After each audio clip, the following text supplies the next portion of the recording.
All right, so today we're going to talk about the UFC White House press conference, which just went down, and oh my God, Josh Hokit absolutely lost the plot. He got thrown off the stage, started attacking everyone. My performance! Take this little pussy out. Take this little pussy Ilia out. Topuria! Take him out. Take him out. And you shouldn't find your wife in Miami! He started being wildly inappropriate and saying some absolutely crazy stuff. Well, that's what Josh Hokit does, okay? So you can't be surprised by that. I'm gonna give Pereira a golden shower. I'm not just gonna win, I'm gonna piss on him. I'm gonna shama on your mama. And we're also going to talk right now, real quick, about Khamzat Chimaev, who apparently missed weight, okay? First of all, he didn't miss weight. He stepped on the scale. He got weighed in at 185 pounds, championship weight. Remember, this is a guy that did used to fight at 170, did fail to make weight once, and so the fight got moved up to 185 pounds, but he did weigh in today at 185 pounds. Now, a lot of people around there, Strickland wasn't too happy with it. This fucking bitch didn't even make weight, you cheating. Bryce Mitchell went on a whole rant on Instagram. I've been making weight since I was 17 years old. I'm almost 32 now. It's almost been 15 years. I know what it looks like when somebody makes that weight. They have to stand completely still. The little thingy-me-bob on the scale, it has to balance. That dude didn't make that weight. There's no convincing me, bro. You know, Jeffrey Epstein's getting away with it. Aliens are going to take over the country, and now Chimaev makes weight. Yeah, it's all bullshit, dude. That is not what it looks like when somebody makes weight. I think they got it out against Sean. And I'm not accusing the UFC of this, that. I don't know who's who, what's what. I'm just telling you, he didn't make that weight. And remember when Chimaev had that weight scandal also in the past, he was supposed to be at 170. They bumped him up from 170 to 185 day of. He gets special treatment. I'm just telling you. Bryce don't. Bryce ain't going to get no special treatment. If anything, the scales are rigged against me. I'm just telling you, this is bullshit, dude. He didn't make that weight, and I think Sean's champ already. So I really think it's rigged against Sean.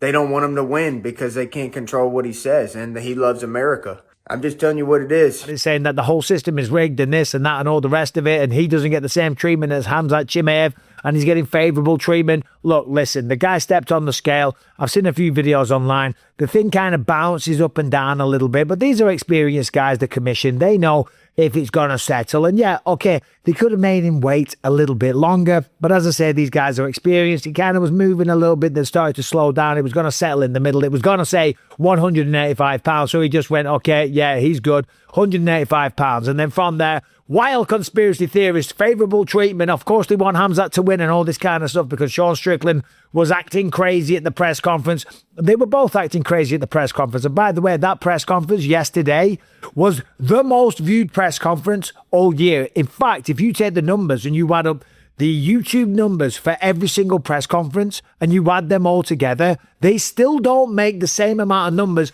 that press conference yesterday on Thursday did. Okay, so people love that. They want to be entertained. Khamzat Chimaev versus Sean Strickland talking all that wild shit. You are a coward. Bitch. Yeah, you bitch. People were entertained. The crowd were going crazy and the anticipation is through the roof for the fight, which I will be watching tonight here at the house in Las Vegas with Rebecca, Jason Perillo, my jiu-jitsu coach, Mackenzie Durham. We're going to have a nice little fight party and we're going to do some instant reaction, so make sure you tune in and check that out. This video is sponsored by Kalshi, and world-class MMA action is here and on Kalshi, where you can trade on every fight, not just the main event. As we know tonight, UFC 328, Khamzat Chimaev taking on Sean Strickland. It is a wild fight. Right now on Kalshi, Strickland is trading at 19% to win it all. That means a $100 trade on Strickland pays out $527 if he is able to take down Chimaev. Now, if you go to the Kalshi website, there is prediction odds on all of the fights, and on Kalshi,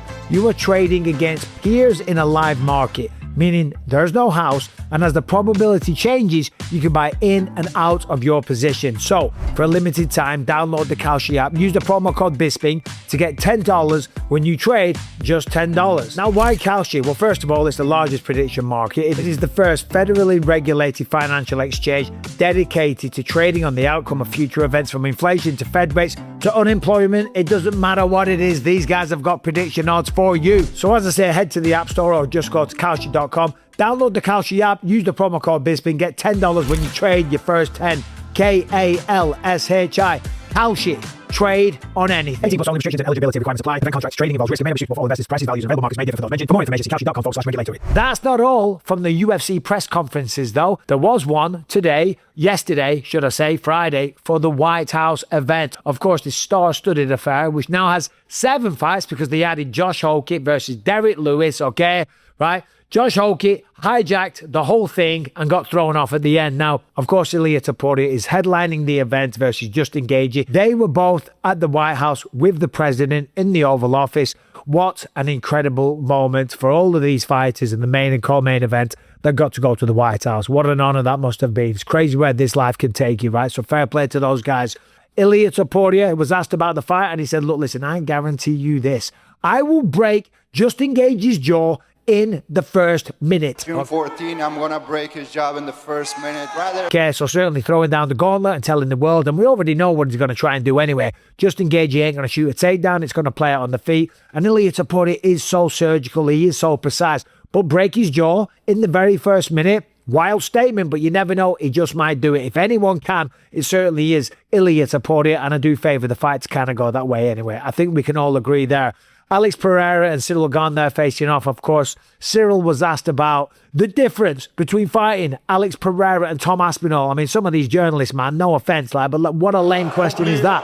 Alex Pereira is a beautiful striker, one of the best in the UFC. I think Tom Aspinall is more well-rounded with a different skill. It's going to be completely different. I mean, come on, Ciryl Gane answered it himself in the only way possible. It is a different fight. It is a different stylistic matchup. Of course, Tom Aspinall's very well-rounded. He tried to take him down. They had that fight. Ciryl Gane, by the way, just recently talking a little bit of shit online on social media, but you can't blame the guy because Tom was going after him, calling him a dirty cheat and all this type of stuff. Apparently, Tom is cleared almost for training. He's training, but he's not cleared for combat.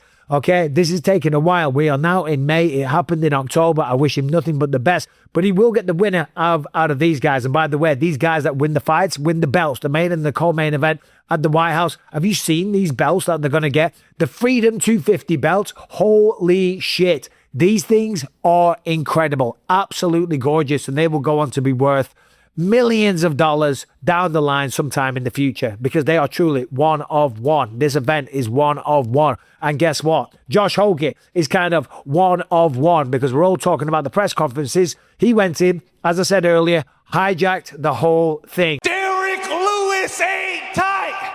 That's why he pussied out and took a dive in his last fight. Now, initially, I watched it and I was like, oh man, what is he doing? He's doing the same thing again. He's doing the character. But I'll tell you what, we're talking about him. He's all over social media. He's new to the UFC. He's been added to the White House. He's fighting a ranked opponent in Derrick Lewis. If he beats him, which there's a good chance that he will. No offense to Derrick Lewis might knock him out cold because that's what he does. But if Hokey can get the job done, the star is just going through the roof. Now, they say there's no such thing as bad press because, listen, this guy's going to get a lot of that, but we're all talking about him. He went out there, he went crazy, he was talking all kinds of shit. He said that he was going to give Derrick Lewis's mum a golden shower. I think it was him or Alex Pereira. He told one of them, he brought their mums into it, said, I'm going to give him a golden shower. He called Derrick Lewis dyslexic, started talking all wild shit and just being offensive for the sake of it, right? Okay, but again, not my cup of tea. I would talk shit to my opponents, but I would definitely talk shit. I would bring the energy. I would try and entertain people.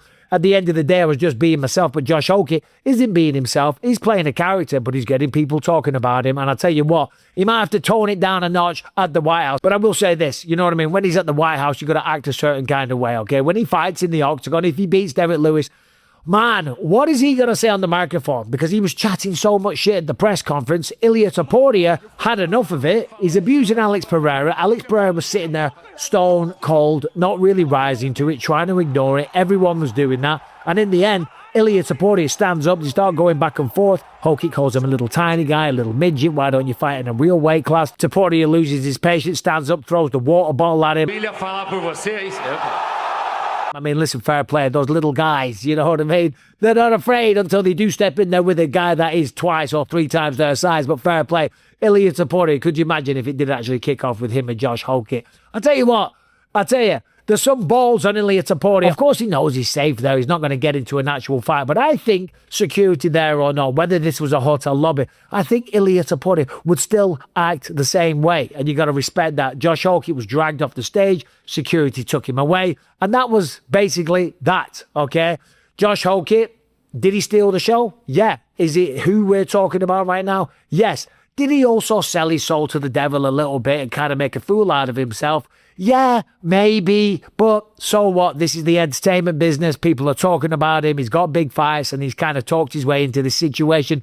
And by the way, look at that last fight against Curtis Blades. I mean, man, the guy shows up. He is entertaining on the mic. You might not like it. You might not agree with it, but he's also entertaining in the octagon as well, where it truly matters. So anyway, there's a bit of what went down at the UFC White House Freedom 250 press conference, which goes down on June 14th. I will be there with the whole family. Very, very excited for it. Anyway, tonight, Strickland versus Khamzat Chimaev, right? This fight is going to be sensational. I go back and forth on who I think is going to win this fight, but I tell you what, it's going to be very, very interesting. Anyway, thanks for watching. As I say, got to do a reaction video as soon as the fight's finished, so make sure you come back to the channel. Thanks for watching. Subscribe, ring the bell. I'm out of here. I got to go and pick up Rebecca from the airport. All the best.